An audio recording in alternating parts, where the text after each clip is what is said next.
qui va nous aider à mieux comprendre le cerveau de nos enfants pour mieux les aider, finalement. On offre du café, de l'eau en arrière si vous voulez garder votre cerveau bien éveillé. La conférence dure 1h15, puis à la fin, on garde un petit 15 minutes pour les questions, si vous le souhaitez, mais sinon, vous êtes libre de quitter par la suite. On a le plaisir de vous présenter notre conférencier, M. Steve Masson. Il est professeur à la faculté de l'éducation didactique à l'UQAM depuis 2012. Il est aussi directeur du laboratoire de recherche en neuroéducation. Après avoir enseigné au primaire et au secondaire pendant 5 années, il a réalisé aussi l'une des premières thèses de doctorat en éducation qui présentait des données au niveau de l'imagerie par résonance magnétique. Et à l'aide de ces images, il a étudié les mécanismes cérébraux liés aux apprentissages scolaires et à l'enseignement. Il s'intéresse particulièrement aux effets de l'apprentissage et de l'enseignement des sciences sur le cerveau et au rôle de l'inhibition et du recyclage neuronal dans les apprentissages difficiles. En plus, aussi, il est directeur en chef de la revue Neuroéducation, responsable des cours en neuroéducation au département didactique à l'UQAM et président de l'Association pour la recherche aussi en neuroéducation.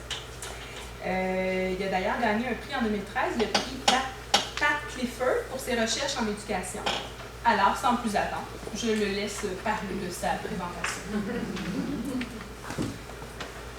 Merci beaucoup. Très heureux d'être avec vous pour vous parler du cerveau de votre enfant et comment cette compréhension du cerveau de votre enfant peut vous aider à mieux l'aider dans ses apprentissages scolaires. Les connaissances sur le cerveau ont énormément progressé au cours des dernières années. Grâce à des appareils comme celui-là, qui est un appareil d'imagerie par résonance magnétique, on peut obtenir des images du cerveau. On peut obtenir des images de la structure du cerveau, mais aussi de l'activité cérébrale. Donc, pendant que les élèves sont dans un appareil comme celui-là, on peut leur demander de lire, de compter ou de résoudre des problèmes. Et pendant qu'ils font cette tâche-là, on peut voir l'activité qui se déroule dans leur cerveau. Donc, un appareil qui nous a permis d'en savoir beaucoup plus sur des mécanismes en lien avec les apprentissages scolaires. Et ça nous a aussi permis de connaître, de comprendre mieux pourquoi certains élèves ont des difficultés particulières. Donc, ce que je vous propose aujourd'hui, c'est de vous expliquer qu'est-ce qui se produit dans le cerveau lorsqu'on apprend à lire, à compter, ou lorsqu'on doit faire preuve d'attention, et d'essayer de voir qu'est-ce qui est particulier dans le cerveau des élèves qui ont des difficultés particulières dans ces domaines. Donc, commençons par la dyslexie. Je vais vous parler d'abord de ce qui se produit dans le cerveau de l'élève qui apprend à lire. Et ensuite, on va comparer ce développement typique, normal, si vous voulez, à celui des élèves qui ont des difficultés, de grandes difficultés en lecture, aux élèves qui sont atteints de dyslexie. Donc d'abord, qu'est-ce qui se passe dans le cerveau des élèves typiques? D'abord, il faut savoir que apprendre change le cerveau, littéralement. Physiquement, lorsqu'on apprend, les connexions dans le cerveau changent et s'ajustent pour être capable d'accomplir des nouvelles tâches, comme par exemple apprendre à lire. Donc, apprendre change le cerveau. On a ici des images de neurones. Vous savez, le cerveau est constitué de milliards de neurones. Ces neurones-là sont interconnectés les uns par rapport aux autres. Et lorsqu'on apprend, ce sont les connexions entre les neurones qui changent. Donc, par exemple, ici, on a deux neurones qui ne sont pas connectés et qui, à la suite de l'apprentissage, se connectent. Donc, avant l'apprentissage versus après, il y a eu des changements structurels dans le cerveau, des connexions qui se sont faites, d'autres qui se sont renforcées et d'autres qui se sont affaiblies. Bref, apprendre change le cerveau. Et quand on apprend à lire, c'est littéralement des chemins qui s'installent dans le cerveau pour être capable de lire. Et ce que je vais vous faire dans cette première partie-là, c'est vous raconter comment ce chemin de la lecture s'établit dans le cerveau. Et ensuite, on comparera donc ce développement typique avec le développement des élèves qui ont plus de difficultés. Ici, on a l'image du cerveau. Ça, c'est le côté gauche du cerveau, donc l'hémisphère gauche. Ce qu'on voit ici, c'est devant le cerveau, ici, c'est derrière. Donc, c'est vraiment comme si la personne était sur le côté, comme je suis placé ici.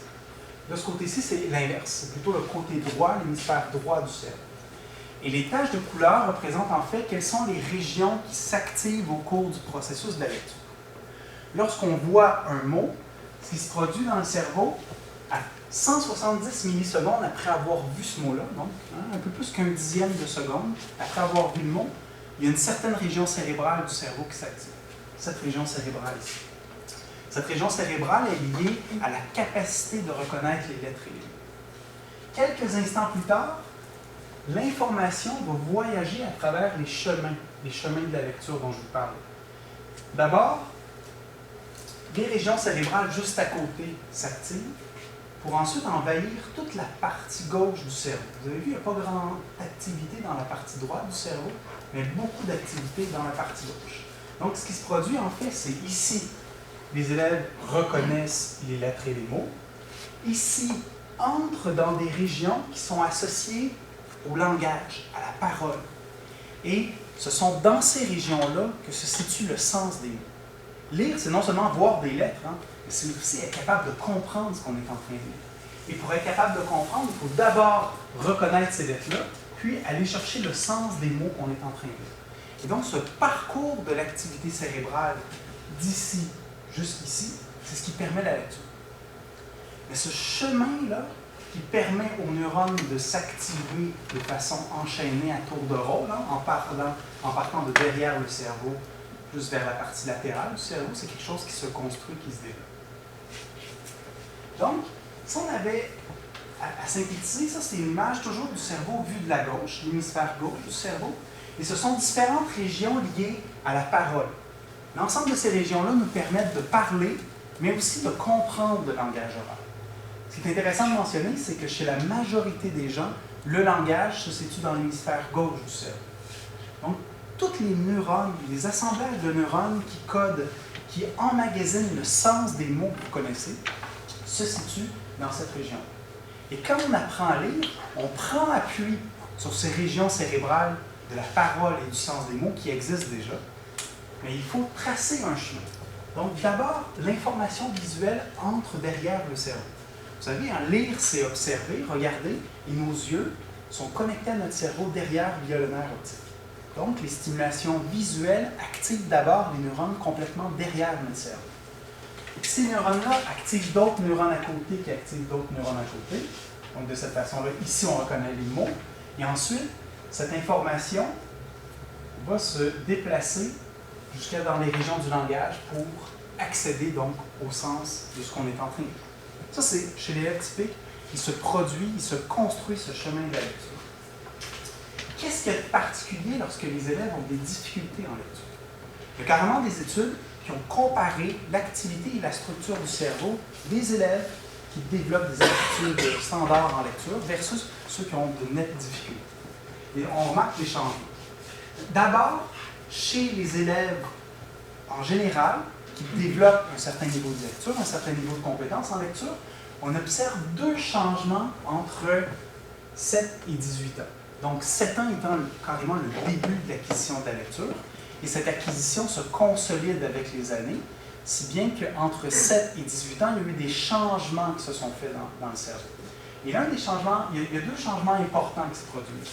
D'abord, ça c'est une image, non pas de côté cette fois-ci, mais vraiment vue d'en haut. Donc, ce qu'on voit ici, c'est le devant, c'est le front de la personne, si vous voulez. Ici, c'est carrément derrière. Donc, c'est vraiment l'image vue d'en haut. Donc, ici, c'est l'hémisphère. Habituellement, c'est l'hémisphère gauche qui est présenté, mais sur cette image, c'est inversé. Donc, on a l'hémisphère gauche ici, puis l'hémisphère droit ici. Et là, ce qu'on voit, de façon. C'est bleu, violet, mauve, ce sont les régions qui deviennent de moins en moins activées au cours de l'apprentissage de la lecture. Ce sont des régions situées dans le lobe frontal. Ce sont des régions associées à l'attention, la concentration. Et ces régions-là diminuent leur activité au cours de l'acquisition de la lecture. Un peu normal, parce qu'au début, l'apprentissage de la lecture, c'est difficile, ça demande un effort, ça nécessite l'activation de régions frontales. Mais il y a autre chose qui se produit. Il n'y a pas juste cette diminution de l'activité cérébrale, il y a une augmentation de l'activité cérébrale dans certaines régions, et surtout dans cette région-là. Et cette région-là, c'est la région qui sert à identifier les lettres et les mots, qui se situe à mi-chemin entre les régions visuelles et les régions du langage. Donc vraiment entre les deux, cette région-là, lorsqu'on apprend à lire, elle devient de plus en plus importante dans l'acte d'écrire. Elle développe des réseaux de neurones qui sont optimisés pour réagir à la présentation des lettres et des mots. Ça, c'est typiquement, c'est ça qui se produit. Donc, le chemin de la lecture se crée et l'un des aspects centraux de ce chemin de la lecture-là nécessite l'activation plus grande de cette région qu'on appelle occipito-temporale. Dans la deuxième colonne ici, ce qu'on voit, c'est ce qui se produit entre 7 et 18 ans chez les élèves qui ont des difficultés en lecture. On remarque que l'activité frontale ne diminue pas autant. Mais plus intéressant, il n'y a pas la concentration de l'activité cérébrale dans la région occipito-temporale gauche dont je vous parlais tantôt. Ce qu'on remarque, c'est qu'il y a un ensemble de régions qui deviennent de plus en plus activées, mais il n'y a pas cette spécificité de l'activation dans une région précise qui s'avère clé, qui s'avère une signature de l'expertise en lecture. Toutes les personnes qui savent lire, peu importe leur langue, incluant le français, l'anglais et même le chinois, mobilisent cette région cérébrale précise. Et plus on mobilise cette région, plus on est compétent en lecture. Donc, on voit déjà que l'activation cérébrale, ou du moins les changements dans l'activité cérébrale, ne vont pas dans la même direction que les élèves typiques. Hein? C'est une activation qui est plus diffuse et qui est présente à la fois à gauche et à droite du cerveau. Il n'y a pas cette concentration de l'activité dans l'hémisphère gauche du cerveau. Une autre étude a aussi regardé les changements au niveau, une comparaison entre les élèves dyslexiques et les élèves qui ont de la facilité. Je vais vous la présenter. Est-ce que vous avez une question? Bien, je me demandais au niveau du lobe frontal, là, je comprends que une personne normale, ça va être moins sollicité avec le temps. Un enfant dyslexique va quand même développer une grande facilité dans son apprentissage aussi. T'sais, il va avoir une reconnaissance des mots qui va se faire. Donc, comment ça se fait qu'au niveau frontal, ça reste, ça ne diminue pas malgré que ça peut devenir plus facile de lire quand même? Tout ce qui est en violet ici, c'est une diminution. Donc, on observe une certaine diminution. Par contre, elle n'est pas tout à fait au même endroit et elle n'est pas aussi prédominante. Si on compare ici par rapport à là, c'est assez net, on dirait qu'il n'y a pas de diminution. Mais en fait, si on regarde un peu plus haut dans le cerveau, on remarque qu'il y a quand même une certaine diminution. C'est pas nécessairement dans les mêmes régions. Donc, ça peut être une indication que oui, au fur et à mesure, ils développent des attitudes quand même qui sont moins exigeantes cognitivement, mais ça demeure toujours un peu plus exigeant que les élèves typiques. Donc, une étude qui a pris des élèves en grande difficulté en lecture en France, en Italie et en Angleterre. Donc, 3 langues différentes, le français, l'italien et l'anglais. Et là, on a voulu comparer le cerveau des élèves donc, qui ont la facilité en lecture avec ceux qui ont beaucoup plus de difficultés, ceux qui sont dyslexiques. Et ce qu'on remarque chez les élèves qui se développent typiquement, lorsqu'on leur demande de lire, ça implique un ensemble de régions cérébrales. Ça implique le chemin de la lecture dont je vous parlais tantôt. Hein? Activation des régions visuelles, identification des mots, on rejoint les régions du langage. Ça, c'est typique. Par contre, hein, on le dit déjà, chez les élèves dyslexiques, c'est un peu différent. Ce qu'on remarque, c'est qu'ils ont une activité comparable dans ces deux régions-là. Par contre, il y a quelque chose qui est manquant ici, vous le voyez. Il y a quelque chose qui n'est pas autant activé. Et justement, quand on compare les deux, quand on compare ce qui est plus activé chez les élèves typiques par rapport aux élèves qui ont de la difficulté, on remarque la particularité cérébrale, c'est surtout une sous-activation, donc moins d'activation dans cette région-là. Cette région-là, il y a 2 régions, on dirait que c'est une seule, mais il y en a 2 en fait. Il y a une région associée à l'identification des lettres et des mots, et un peu plus haut, c'est surtout le traitement des sons du langage, le traitement phonologique qu'on appelle. Je reviens tout à l'heure. Donc, des changements au niveau de l'activité cérébrale dans des régions assez spécifiques. Ah, puis je vous rappelle que l'activation de cette région-là, c'est vraiment clé. C'est ça qui progresse au cours de l'acquisition des aptitudes en lecture. Une autre recherche, cette fois, a examiné non pas l'activité cérébrale, mais a essayé de voir si l'organisation de la structure des neurones dans le cerveau était différente.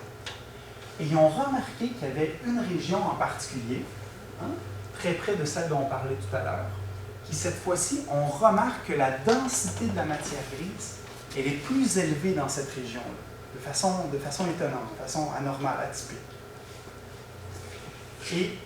Et c'est comme si, en fait, habituellement, il y a un chemin de la lecture qui se développe dans le cerveau qui permet de recevoir l'information visuelle des lettres et des mots. Puis habituellement, on identifie les lettres et les mots, on accède aux régions du langage. Mais chez les élèves dyslexiques, à cause de cette désorganisation de la position des neurones, les connexions entre les neurones, les chemins de la lecture dans cette région-là se font beaucoup plus difficilement. Donc, c'est comme s'il y avait un obstacle à franchir. Habituellement, les neurones de ces deux régions-là se connectent ensemble, puis là, il y a plus de difficultés, ça ne se passe pas aussi bien, parce que les neurones qui sont à cet endroit-là ont plus de difficultés à établir leurs interconnexions. Pourquoi? On y arrive dans quelques secondes. Ce qui était intéressant dans cette étude-là, c'est qu'ils ont remarqué que plus la densité de matière grise elle était élevée, plus les élèves avaient de la difficulté en lecture. Donc, non seulement c'est lié à la dyslexie, mais plus la dyslexie a des effets néfastes, plus il y a cette particularité dans la structure des neurones du cerveau, dans cette région. Mais qu'est-ce qui provoque ça? Hein, je vous ai dit jusqu'à présent que l'activité cérébrale était différente, mais aussi que la structure du cerveau était différente. Qu'est-ce qui provoque ça? On a déjà des